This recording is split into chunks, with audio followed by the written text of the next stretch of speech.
Bonsoir mes gars et mes go, j'espère que vous allez bien. Moi, ça va très très bien. Aujourd'hui ça drop direct. Je déteste le fait que l'art en général, que ce soit les maisons de luxe qui font des défilés, la peinture, la musique, ils prennent, comment dirais-je, ils prennent les cultures ou les rites initiatiques de certaines cultures pour se l'approprier et ils mettent même pas du crédit sur la source où ils se sont inspirés pour prendre l'inspiration pour le défilé.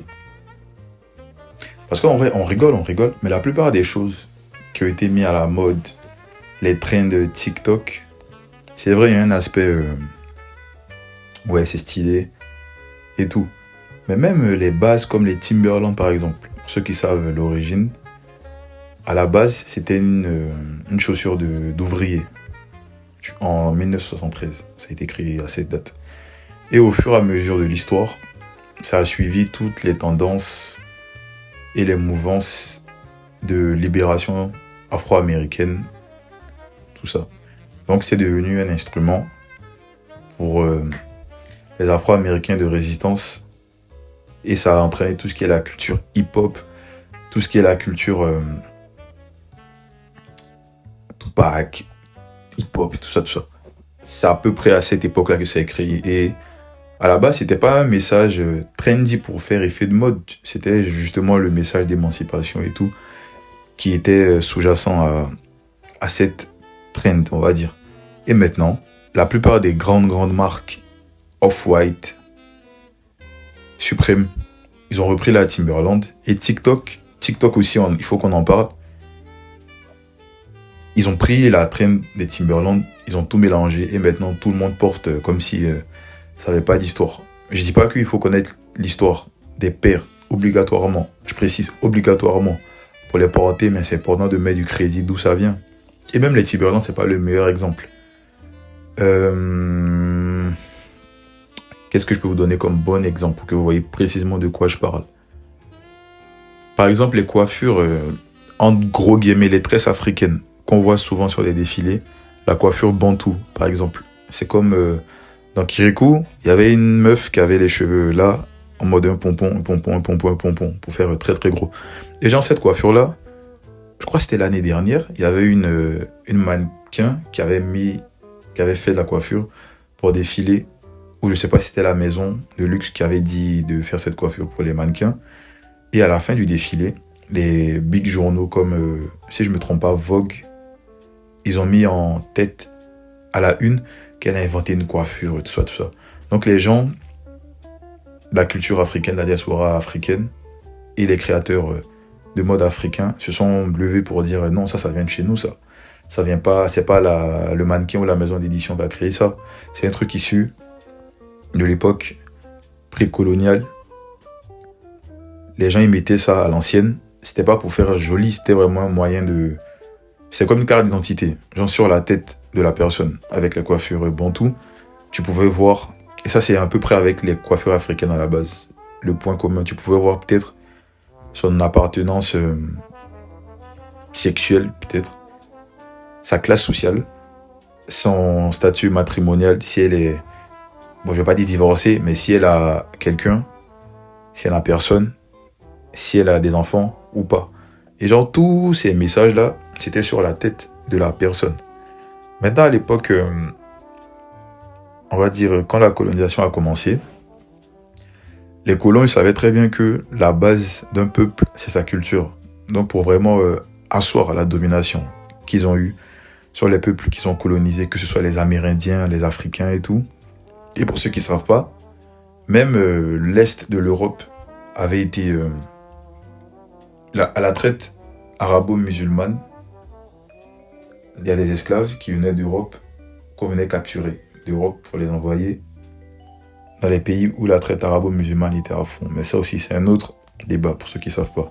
Donc c'était dans ce même processus-là d'aller prendre des esclaves, les amener et de les obliger à apprendre la culture d'où ils sont, d'où ils viennent, où ils vont servir.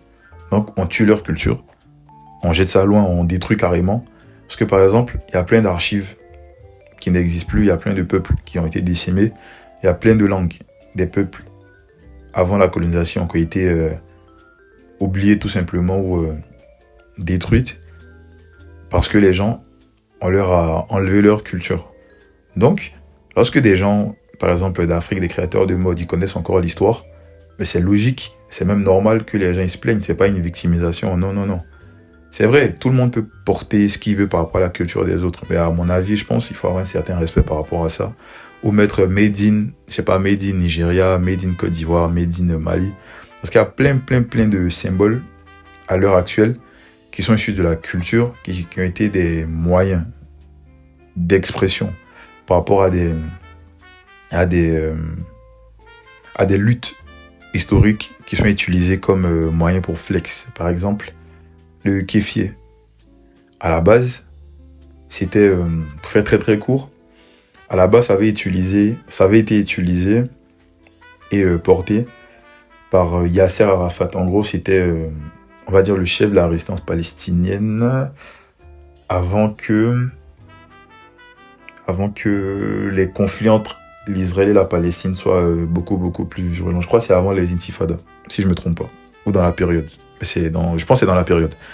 Et à cette époque, ils portaient le kéfier comme un moyen de résistance, de fierté, pour montrer que la Palestine, à travers juste le kéfier, ça montre qu'eux aussi ils existent, ils ont le droit d'exister. Et parmi leur peuple, dans leur peuple, il y a des productions culturelles qui montrent qu'eux aussi ils existent concrètement. Et au fur et à mesure que l'époque, les temps, les trends ont commencé, actuellement, il y a des gens qui le portent, mais ils ne savent pas ce que ça veut dire. Il y a vraiment tout ça derrière. Et les marques, les grandes marques de vêtements, les peintres, en tout cas tout ce qui est niveau art, ils prennent les trucs, la culture des gens, ils utilisent et ils mettent même pas du gaz dessus. C'est pour ça aussi, c'est un peu compliqué de juger, puisque la plupart des cultures qu'ils prennent, c'est des cultures assez vieilles, mais après, peu importe que la culture soit vieille ou non, il faut respecter ça. Il faut dire d'où ça vient. Et même pour les peuples qui sont... qu'on vole carrément leur culture pour que ce soit trendy, genre c'est chaud carrément. C'est un manque de respect. C'est un manque de respect de fou. Et ça montre, encore une fois, qu'on n'est pas tous considérés de la même manière. C'est vrai, il y a eu tout ce qui est droit de l'homme, tout ce qui est les droits par rapport à la propriété culturelle, intellectuelle, tout ça. Mais lorsqu'il s'agit des personnes, par exemple, d'Afrique, du Maghreb, ça ne compte pas. Si vous savez, à l'époque coloniale, il y a plein de biens qui ont été spoilés. Spoilés, c'est en gros volés et pris par force par les colons. Et par exemple, en France, au musée du Quai Branly à Paris, c'était le musée de François Mitterrand, je crois, celui des arts et arts africains occidentaux. Il y a plein de nos œuvres culturelles qui sont en France actuellement. Et lorsque les pays originaires des biens qui sont arrivés dans le musée réclament ce que les colons, j'insiste, ce que les colons ont pris, qui était à eux, lorsqu'on réclame, ça nous sort des excuses en mode ouais, vos musées sont pas assez équipés, à cause de la chaleur, ça va détériorer tout le truc et tout. Alors que c'est faux. Genre, la mondialisation, ça a touché tout le monde. La technologie, c'est dans tous les continents et tout. Donc, c'est vraiment des histoires stupides. Donc, lorsque tu vois ce genre de choses, même dans la culture, c'est vraiment ancré dans le fait de prendre la culture des autres, adapter à nous, pour dire que ça vient de nous, ou c'est nous qui avons, entre parenthèses, préservé votre culture. Donc, vous devez laisser ça chez nous pour que ça soit conservé, parce que chez vous, c'est pas assez bien. C'est comme les frises du Parthénon avec la Grèce, le fait que ce soit au musée en Angleterre. J'ai oublié je crois, London Museum, j'ai oublié le nom. Mais les frises du Parthénon, c'est en Angleterre. Et les Grecs, ils réclament. Ça vient pas. Les œuvres du Bénin, tout ce qui sont on va entre griffes, entre très gros guillemets, on va dire les œuvres, par exemple, qui sont issues du Bénin, qui sont au Quai Branly, ça ressemble un peu aux fétiches d'Ankirikou. Et lorsque les gens ils réclament leurs biens culturels, ils disent non, dans vos pays il fait trop chaud, il fait trop froid, il y a des insectes qui vont détruire peut-être le bois avec lequel la statue a été créée, avec, je sais pas, des excuses bidons. Et genre, je trouve que c'est un fléau de fou. Alors que si c'était l'inverse, c'était nous qui avons regardé, je sais pas, qui avons pris leurs biens ici. Ou même à cette époque, Genre, si un pays africain s'amuse, ou un pays asiatique s'amuse à dire que le fromage ou le vin, ça vient de chez eux, et qu'il prend un vin en France pour aller promouvoir ça dans son pays, ils vont dire ouais, ça vient de chez nous, c'est un manque de respect, ils vont en faire des procès. Après, il faut préciser que c'est pas la même époque et que ce que je dis, ça va prendre avec les pincettes du contexte dans lequel ça s'est passé. Puisque la spoliation, à l'époque coloniale, c'était un truc assez normal, quoi, puisque les personnes qui colonisaient, pour eux, les gens qui étaient colonisés, c'était même pas des humains, donc ils se servaient. Mais à notre époque, ça ne serait pas passé, entre guillemets. Mais lorsqu'il s'agit de mode, par exemple, et que les créateurs, ils volent, littéralement, ils volent l'histoire des cultures des autres pour flex, ça c'est fou par contre. Et moi, ça me fout le seum. Puisque même la culture populaire s'approprie la culture des autres. Et le plus drôle, c'est qu'à l'ancienne, les cultures qui sont à la mode maintenant, les trends, les nouvelles trends TikTok, là, c'est des trucs. À l'ancienne, il y a peut-être 2, 3, 4, 5 ans, c'était des trucs qui étaient vus comme nuls. Par exemple, les Timberland, s'habiller en tout cas, le délire Rick Owens, à l'ancienne, quand tu portais ça, on te voyait en bizarre. Est-ce que ceux qui portaient le style Rick Owens, c'était des avant-gardistes? À vous de conclure, d'avoir vos propres réflexions par rapport à ça. Mais c'est fou à quel point la mode, c'est un cycle. Et ce cycle-là se nourrit des cultures des autres peuples. Même il y a plein de trucs comme ça. Genre, je pourrais en expliquer beaucoup qui viennent d'une culture, soit qui n'existe plus, soit qui existe. Mais comme c'est dans des pays reculés, dans des parties non connues, en parenthèse, du monde, les gens, ils prennent, ils servent. Et même au niveau des hommes, je ne sais pas si vous savez, mais dans l'industrie de la mode, j'ai oublié l'année précisément, mais j'ai vu le documentaire sur Arte, branchez-vous Arte. Ils prenaient des Soudanais, les gens dans des pays style Kenya, Soudan, on les prenait, on leur promettait la belle vie, on les envoyait défiler dans des grandes maisons de luxe.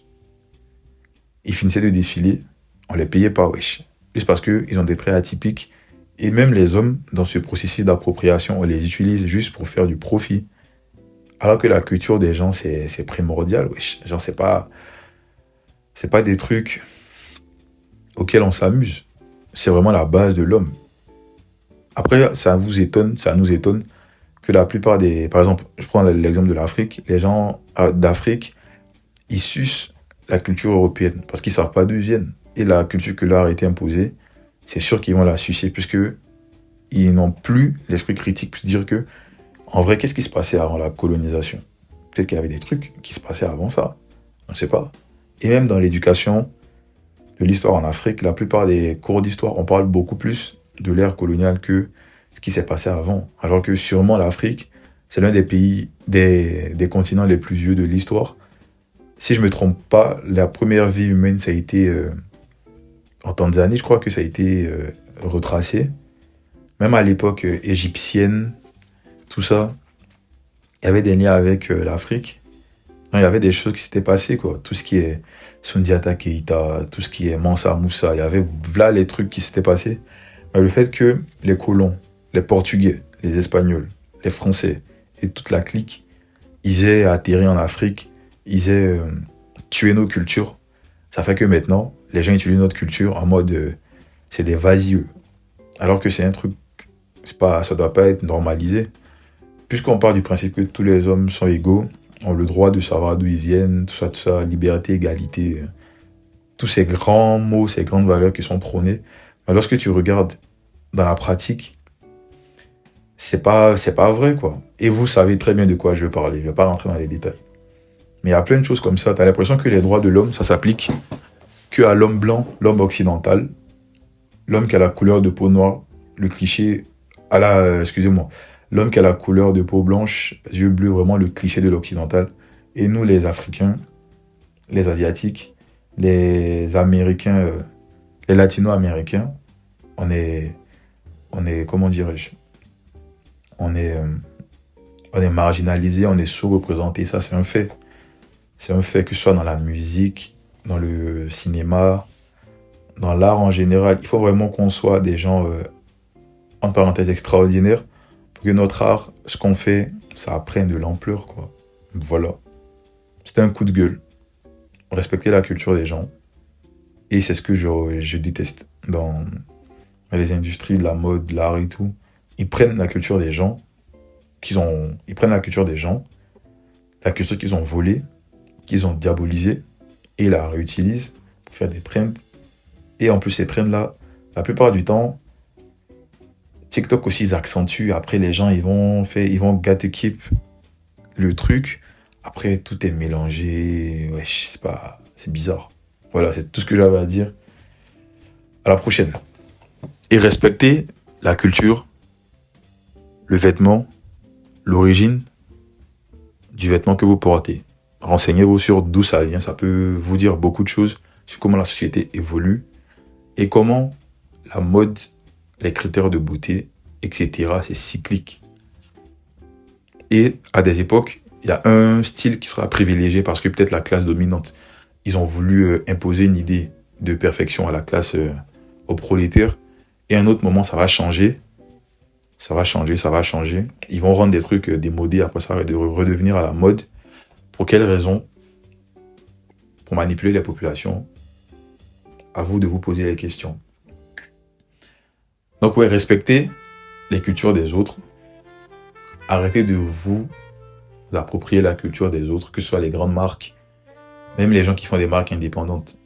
Posez-vous les questions d'où ce que vous portez, d'où ce que vous achetez, d'où ce que vous faites, les mots que vous dites, ça vient d'où? Parce que ça va jouer aussi énormément dans la perception qu'on a des choses. Par exemple, si tout le temps les Africains, notre culture est banalisée, c'est sûr qu'on va être vu comme les vas-y, quoi.